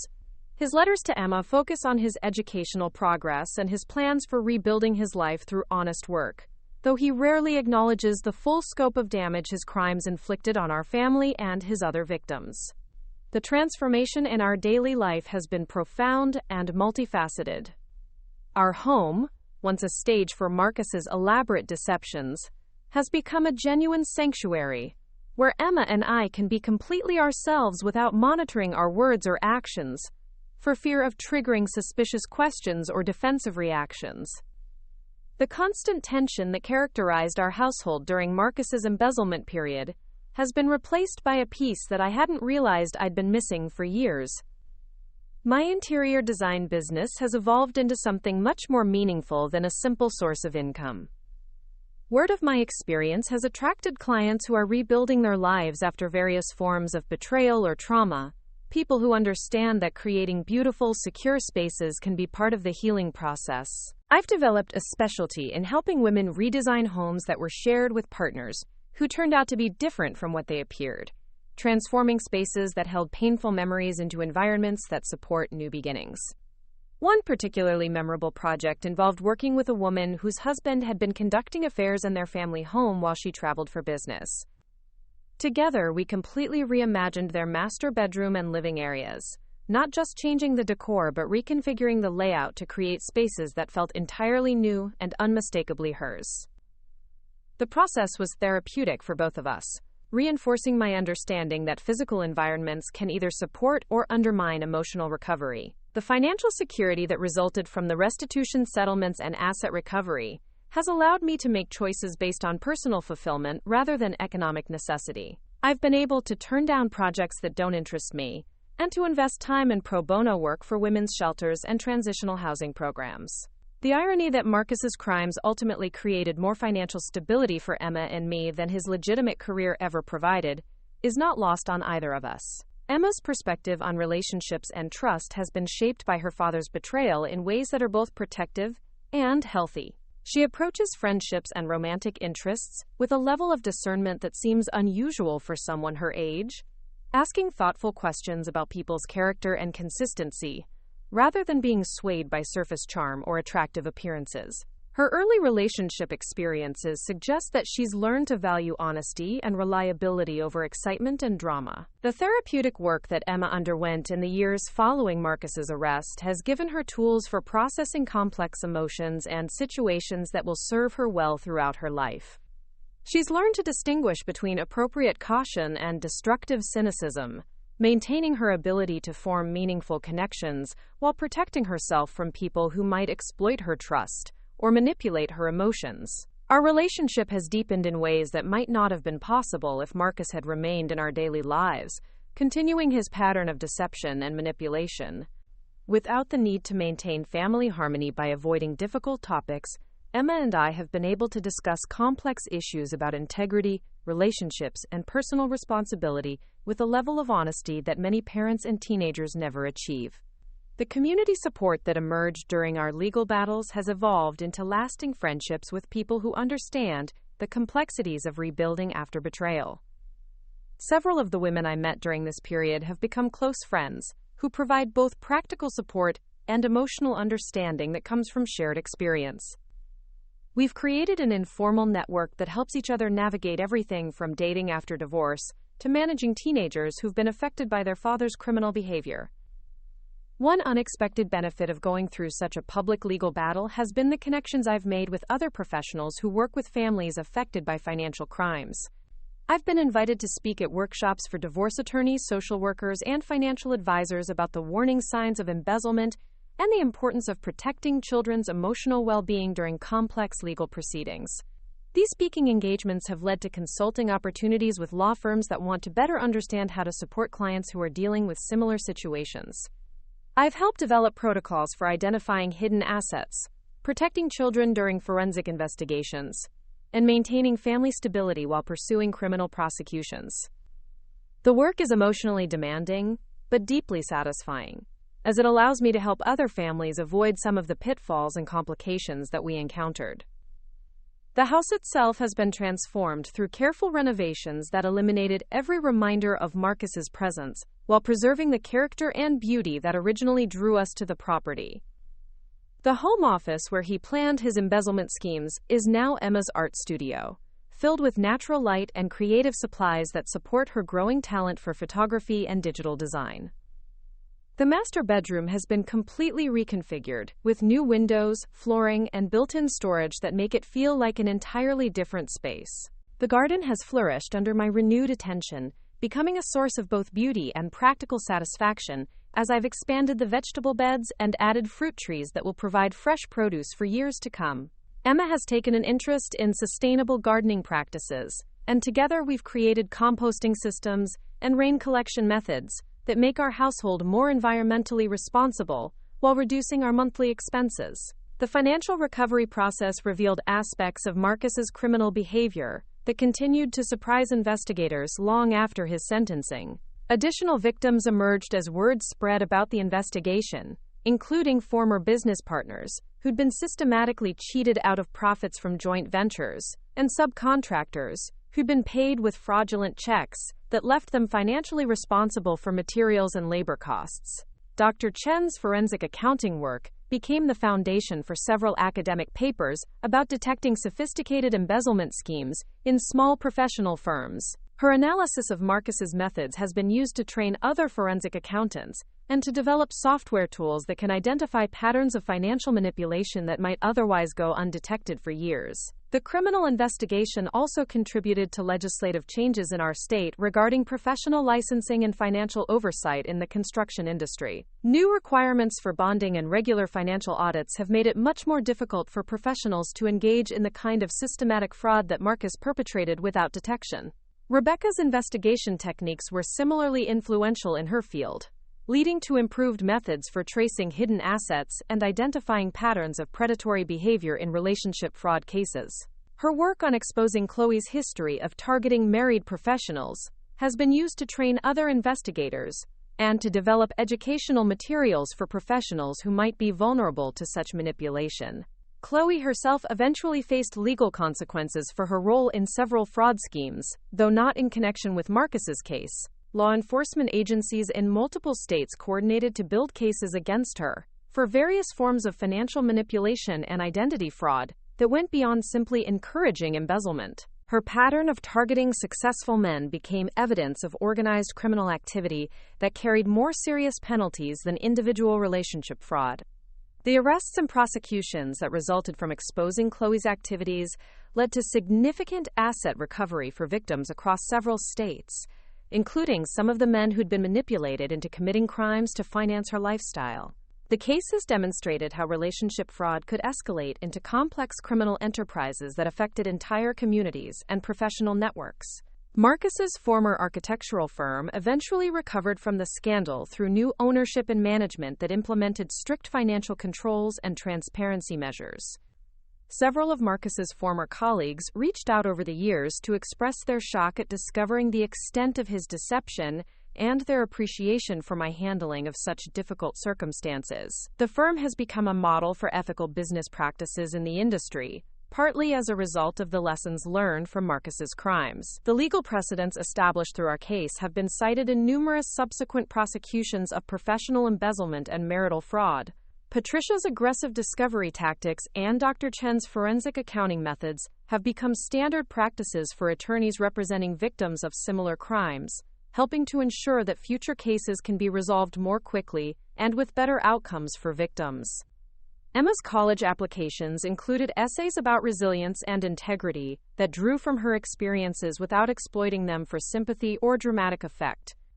Her writing demonstrated a mature understanding of how personal challenges can become sources of strength and wisdom when approached with appropriate support and perspective. Several admissions counselors specifically commented on the thoughtfulness and authenticity of her reflections. The scholarship opportunities that resulted from Emma's academic achievements and unique background have made her college education completely affordable, eliminating financial stress that might otherwise have affected her ability to focus on her studies. She's chosen to pursue a double major in psychology and business ethics, subjects that will allow her to help others navigate complex interpersonal and professional situations. As Emma prepares to leave for college, our conversations about her future reflect both excitement about new opportunities and confidence in her ability to make good decisions about relationships and career choices. The foundation of trust and communication that we built during the most difficult period of our lives has created a bond that will support her independence, while ensuring that she knows she always has a secure place to return to if she needs guidance or support. The dating experiences I've had since the divorce have been approached with a level of caution and discernment that reflects everything I learned about detecting deception and manipulation. I've developed relationships with men who demonstrate consistency between their words and actions, who are transparent about their financial situations, and who understand that trust must be earned through sustained honest behavior, rather than granted based on initial impressions.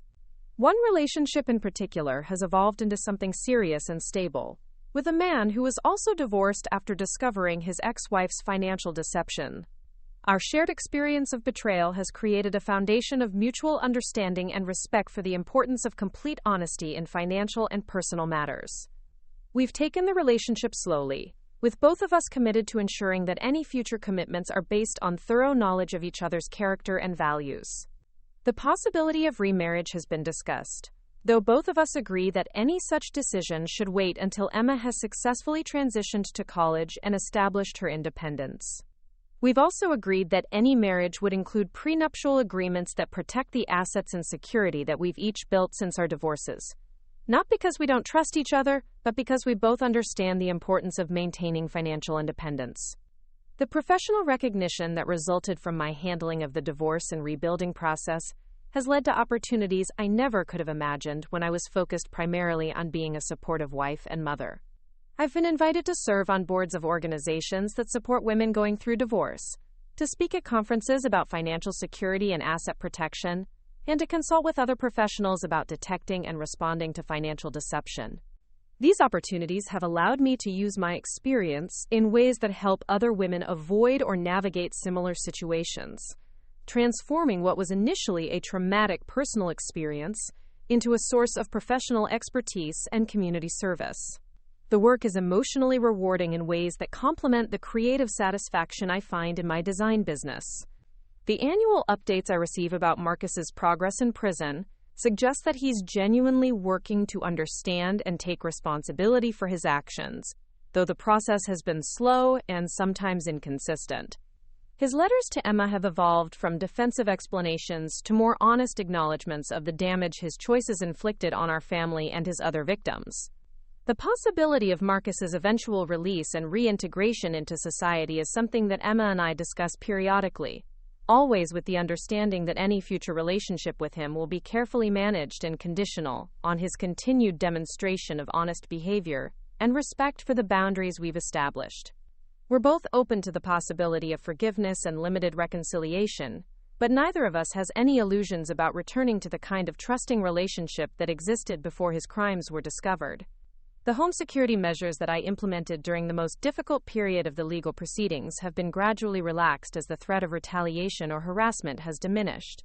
However, the awareness and vigilance that I developed during that time has become a permanent part of how I approach personal safety and financial security, not out of paranoia but out of healthy self-protection. The investment strategies that I've employed with the financial recovery from Marcus's crimes have been conservative and diversified, designed to ensure long-term security rather than dramatic growth. I've worked with financial advisors who specialize in helping divorced women build independent wealth, and I've educated myself about investment principles and financial planning to ensure that I can make informed decisions about my economic future. The legal documents that now govern my financial life include updated wills, trusts, and power of attorney designations that ensure Emma's security, while preventing any single person from gaining the kind of financial control that Marcus abused. I've also established relationships with multiple financial institutions and professional advisors, creating redundancy that would make it difficult for anyone to manipulate my assets without detection. Looking toward the future, I see opportunities for continued growth both personally and professionally, built on the foundation of self-knowledge and resilience that emerged from navigating such challenging circumstances. The experience of discovering and responding to Marcus's betrayal taught me that I'm capable of handling much more difficult situations than I'd ever imagined, and that strength often emerges from facing rather than avoiding complex problems. Emma's upcoming departure for college represents both an ending and a beginning, the conclusion of our intense period of rebuilding as a family unit, and the start of her independent adult life. The foundation we've built together during these years of recovery has prepared both of us for this transition, giving her confidence in her own judgment and giving me security in knowing that she's equipped to handle whatever challenges she might encounter. The story that began with discovering earrings that didn't belong to me has evolved into something much larger and more meaningful than a simple tale of marital betrayal and divorce.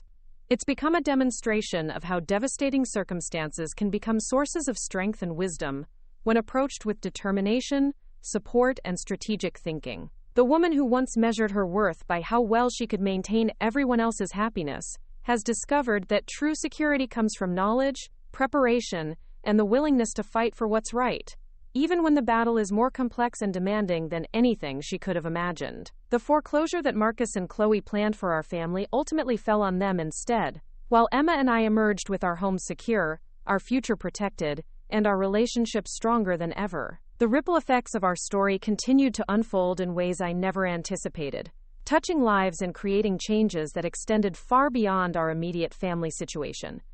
6 months after Emma left for college, I received a call from a documentary filmmaker who wanted to explore the intersection of financial fraud and family betrayal through the lens of real stories like ours. The project, she explained, would focus on how victims rebuild their lives and the systemic changes that result from exposing complex criminal schemes.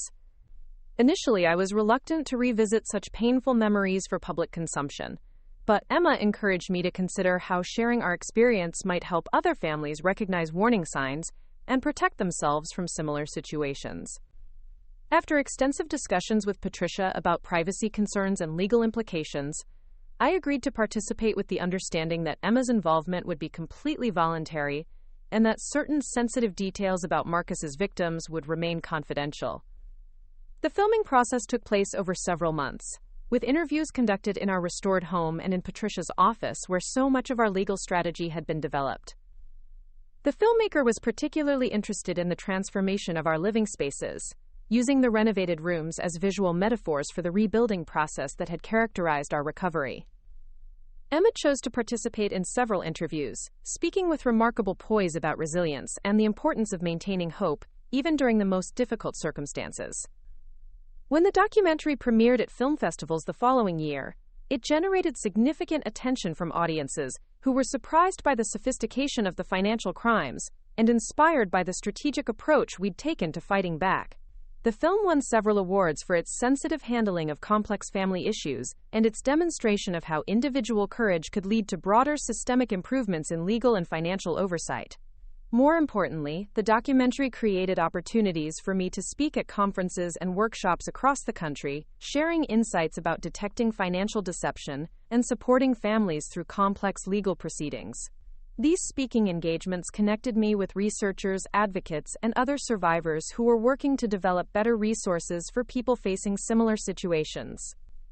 One particularly meaningful connection came through a meeting with Dr. Amanda Rodriguez, a criminologist who was studying patterns of financial abuse in intimate relationships.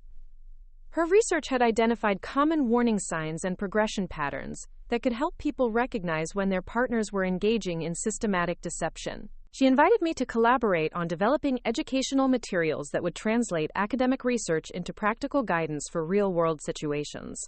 Working with Dr. Rodriguez led to the creation of a comprehensive workshop curriculum that covered everything from recognizing early warning signs of financial betrayal to navigating complex legal proceedings while protecting children's emotional well-being. The workshops were initially piloted with women's organizations and family law practitioners, but the positive response led to expanded programs that reached thousands of participants across multiple states. The success of these educational initiatives attracted the attention of national organizations focused on financial literacy and domestic violence prevention. I was invited to serve on advisory boards and to contribute to policy discussions about improving legal protections for victims of financial crimes within families. The work was challenging but deeply satisfying, as it allowed me to channel the knowledge and experience gained from our ordeal into efforts that could prevent other families from suffering similar trauma. Emma's college experience was flourishing in ways that reflected both her academic abilities and the emotional resilience she'd developed during our family crisis. Her psychology professors were particularly impressed by her mature understanding of trauma recovery and her ability to analyze complex interpersonal dynamics with unusual insight. She began conducting research on children's adaptation to parental incarceration, work that would eventually contribute to her senior thesis and influence her post-graduation plans.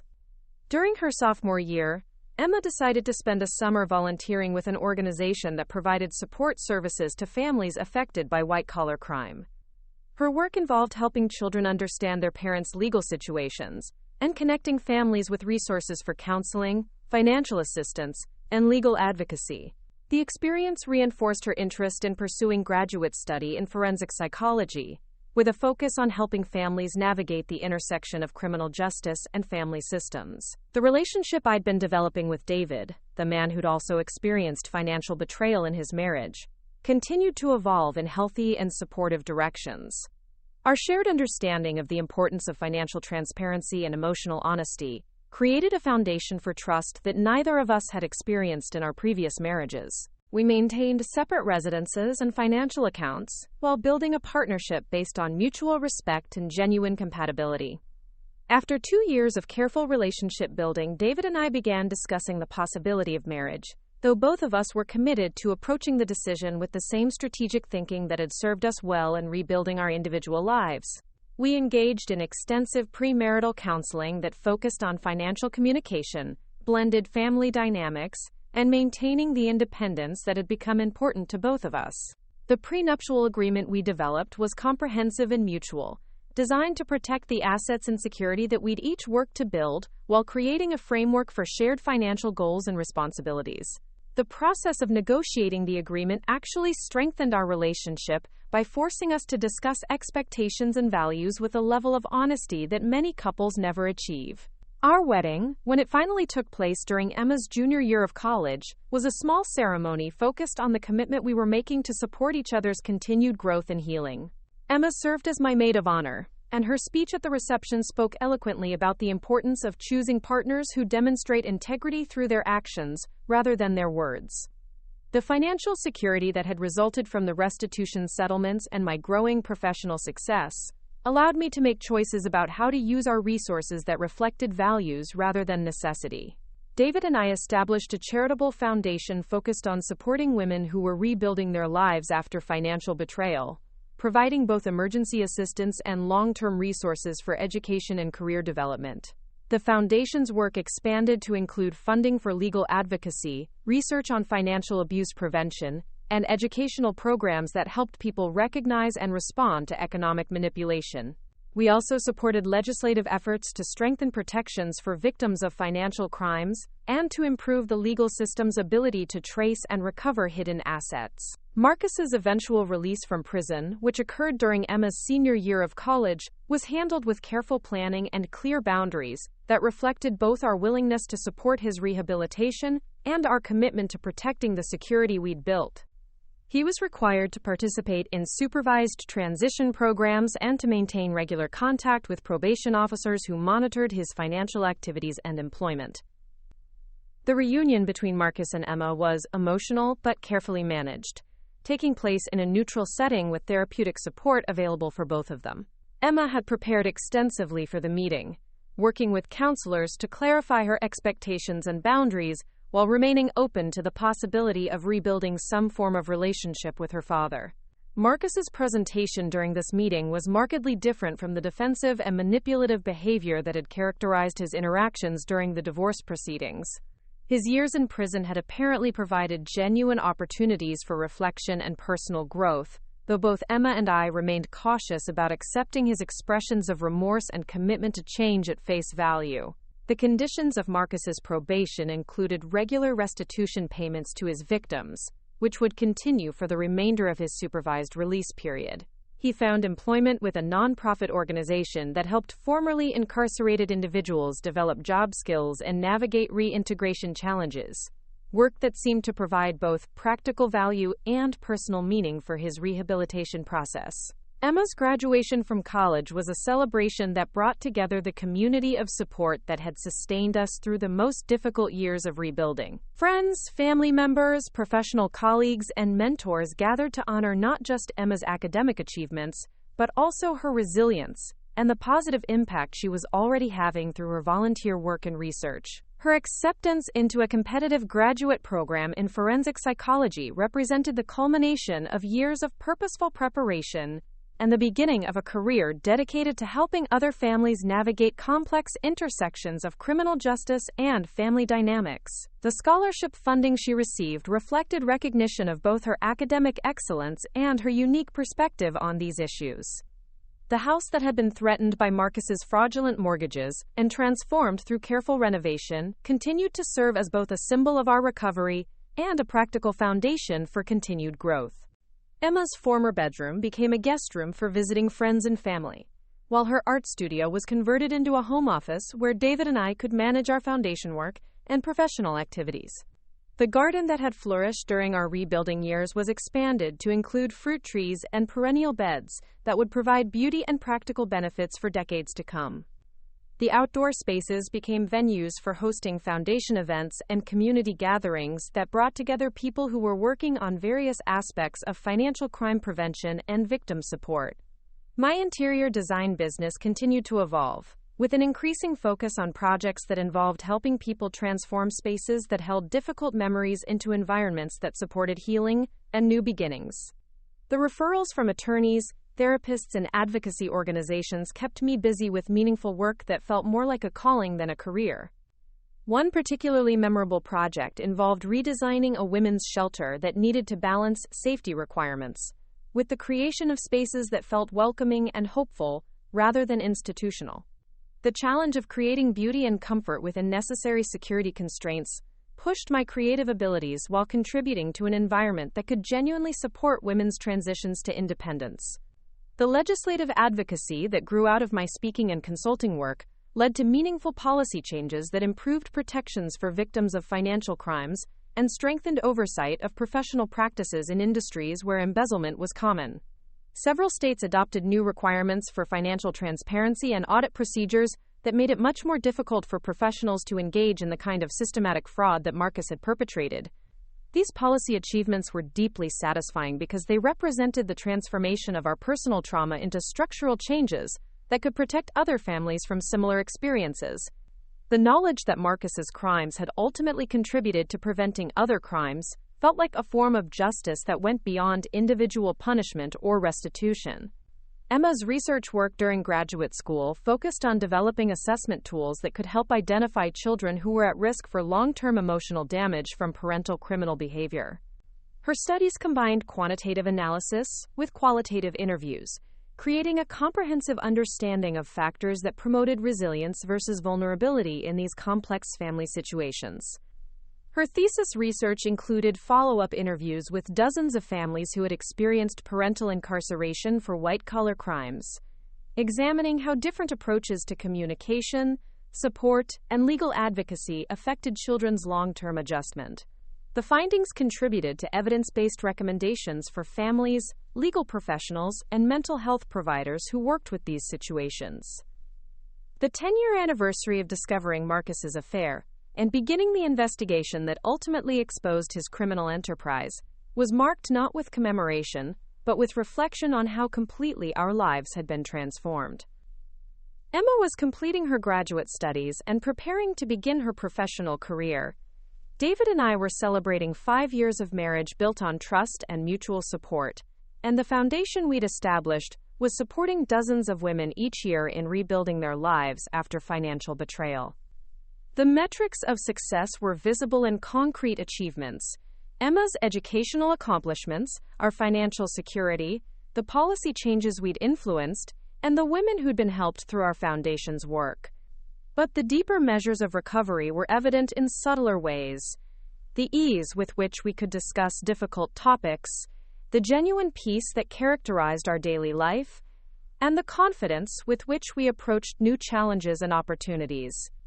Looking back on the woman I'd been before Marcus's betrayal was discovered, I could barely recognize someone who'd measured her worth by her ability to maintain others' comfort, and who'd avoided difficult conversations in favor of superficial harmony. The transformation hadn't been comfortable or easy, but it had revealed capabilities and strengths that might never have emerged without the crisis that forced their development. The foreclosure that Marcus and Chloe had planned for our family had indeed materialized, but it had fallen on them instead of us. Their dreams of building a life together on stolen money had collapsed under the weight of criminal investigation and legal consequences. While Emma and I had emerged with our home secure, our future protected, and our relationship deeper than it had ever been when shadowed by deception and manipulation. The story that began with earrings hidden in couch cushions had evolved into something much larger than a tale of personal betrayal and recovery.